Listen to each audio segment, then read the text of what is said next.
Professeur Nkouvanda, je vous rappelle que votre boss est un grand soutien du régime en place que vous critiquez avec acharnement. Mais Eto n'est pas mon boss. Mais attends, qu'on arrête ça. Je suis un élu. Je suis un élu. Et Eto arrive nous trouve. Non, et toi, vous comment c'est pas votre boss? Je suis un élu, monsieur. Il est mon boss. Comment Eto est votre boss? Il vous met souvent la mission. Oui, mais vous êtes là, un professeur de droit. Il vous met souvent la mission. Oui, mais vous avez beau un professeur titulaire des universités, quand vous êtes à la FECAFOU, votre boss s'appelle Eto. Et vous avez accès également à la FECAFOU. Vous allez vous faire. C'est lui qui m'a donné la FECAFOU. Non, collaborateur. Non, même pas son collaborateur. Je me suis dit, est-ce que Eto peut vous nommer? Est-ce que Eto peut vous nommer? Réponds, est-ce que Eto peut vous nommer à un poste? Mais bien sûr que non. Je peux vous nommer à votre boss. Mais je vous dis, c'est inventé pour me nommer. Ça, c'est ton problème. Moi, c'est pas mon problème, c'est le problème à tout le monde.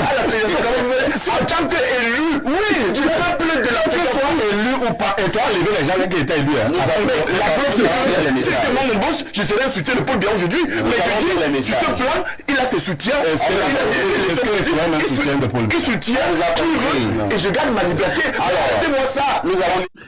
Bonjour les enfants. Il y a le premier, il y a les podcasts. Quand ça commence en 8 heures comme celui-ci, tu partages sans déranger les enfants. Quand 8 heures est bon comme c'est celui-là, tu le partages parce que ça va être un 8 heures miel. Mon mur est un asile psychiatrique à ciel ouvert et ma salle d'attente est toujours bondée. Le coq n'aura pas chanté 2 fois, Samuel. Le coq n'aura même pas chanté 3 fois. Ils seront tous en train de te renier. Ils seront tous en train de te renier. Crois-moi, mon frère, aucun de là ne va rester avec toi. Il y a encore quelques temps, tu l'appelais Monsieur Eto, Monsieur Eto. Maintenant, on est quitté de Monsieur Eto, et maintenant, Eto n'est pas mon boss. Avant, c'était Monsieur Eto, Monsieur Eto, Monsieur Eto. Maintenant, ce n'est plus ça. Maintenant, c'est Eto n'est pas mon boss. Je suis un élu. Je suis arrivé à la fédération. Avant, ils sont passés à la banalisation, frérot. Ils sont passés à la banalisation. C'est la même chose que j'ai regardé l'autre émission de ton ancien Chinda qui disait que Samuel Eto, c'est l'enfant de Dieu. Celui qui est contre Eto est contre Dieu. La même chose que... Regarde, est-ce qu'ils sont encore dans l'état là? Ils ne sont plus dans cet état, Samuel. Ils ne sont plus dans cet état. Ils ne sont plus dans l'état de Samuel Eto, c'est l'enfant de Dieu. Celui qui est contre Eto est contre Dieu. Eux-mêmes ont compris que l'époque là est finie. Ils ont déjà chop ce qui devait chop sur toi. Chacun a eu ce qu'il pouvait avoir, non? Maintenant, ils vont te laisser avec la marmite vide. Crois-moi, Samuel, c'est ça qui est la vérité. C'est que chacun a pris ce qu'il a à apprendre. Regarde Ernest Obama. J'ai vu une émission qu'il a fait avec un ancien prisonnier. Là, ça va, je vais te mettre sur le deuxième podcast pour énerver encore un peu l'église avec ça.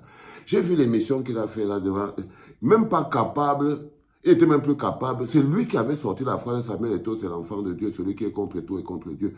Il était face à Nguyen-Fa, un autre fossoyeur de la République. Il n'a même pas pu lui dire que non, ne parle pas mal d'Eto comme ça.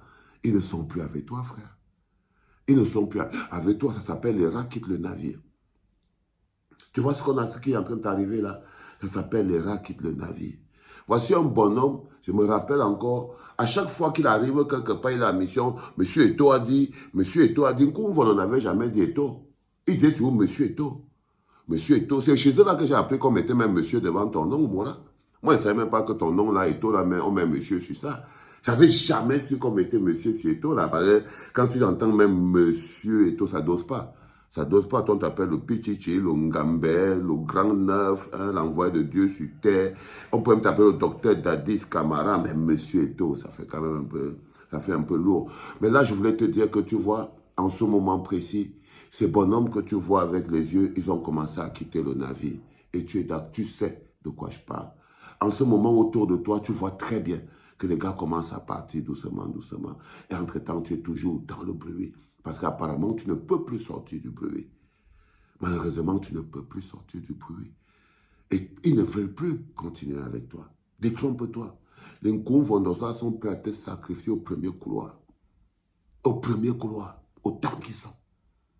Autant qu'ils sont. Et quand l'heure là va venir, tu vas t'étonner. Tu entends ce que te dit Samuel? Quand l'heure, la trahison va venir. Quand l'heure du retour, parce que l'heure du retournage des vestes a déjà commencé. Ça a déjà commencé, frérot. Et quand le vrai retournement de veste va venir, tu vas comprendre de quoi je te parle. Tu vas comprendre. Là, maintenant, c'est foutu. Regardez quelqu'un. Ngouvono répète après moi. Samuel Eto'o, c'est ton patron. Il peut te nommer. Il t'envoie en mission. Il y a encore quelques temps, tu ne pouvais pas mettre son nom sans mettre monsieur sur ça. Il y a encore quelques temps, tu ne pouvais pas dire le nom de Samuel Eto'o. Maintenant, tu viens de manière péremptoire à la télé. Tu viens de dire que Samuel Eto'o, ce n'est pas ton boss. Non, c'est ton patron, frérot. C'est ton patron. C'est ton patron. Ça fait de toi un... Et parce qu'aujourd'hui, écoute encore ça, Samuel. C'est parce qu'aujourd'hui, le Ngouvono se rend compte que tu sois son boss, ça le rend minable. Oui. Parce que tu as tellement perdu en énergie, en force. Il n'y a plus rien à manger sur toi. C'est pour ça que tu le vois parler comme ça. C'est pour ça que tu vois Addis Obama repartir sur sa télé, non? Il est reparti sur sa télé. Parce qu'il n'y a plus rien à prendre sur toi. Il ne reste que la carcasse et les os. Et là, il commence à partir. Quand il n'y a plus rien à manger sur un animal, vous voyez bien que les bouffeurs de carcasse et d'os commencent à partir. Et là, ils sont en train de partir. Bientôt, va arriver le moment où c'est ton frère et ami, le général Valsero, qui va se dresser contre tout le reste du monde pour protéger ta vie et le reste de ce qui va rester. Parce qu'ils vont tous partir. Ils vont tous partir. Hein.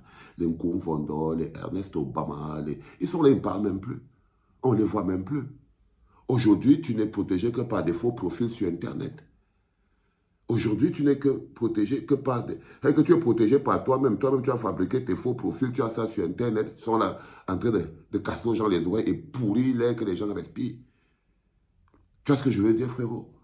Là, en ce moment, je peux te donner un conseil. Laisse l'histoire du deuxième mandat là. Je vais encore, laisse l'histoire du deuxième mandat là, pas à ta route. Ces bonhommes que tu vois, il sera contre toi. Parce que pour leur propre suivi. Les enfants, c'était papa.